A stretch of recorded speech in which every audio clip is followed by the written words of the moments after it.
Baharın güzel çağıdır, təbiət cana gəlir, ağaçlar yarpaqlayır, çiçək açır, durnalar yavaş yavaş yaylaqlara gedir. Birazdan sonra da inşallah bizim de kökümüz, doğma yurdumuz Kəlbəcər yaylaqlarına yola düşəcək. Gedib o yerler gene gezip, ziyaret edip, bulaqların başında yine meclislerimizi kurup, güzel dostlarla gün geçireceğiz. Dostunu sınayıp çek belki boşa. Sözünde durursa korkun olmasın. Kenarda kalırsa güvenme ona.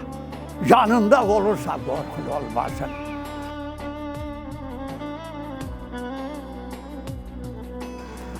Görürse yorulup kalmışsan dalda, ne kömək eyləyir görün bu halda. Səni tənha koyup gitmirsə yolda, çiynini alırsa korkun olmasın.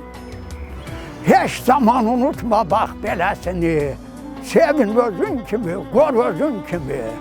Bugün sana verir öz nöbəsini, qabağa salırsa korkun olmasın.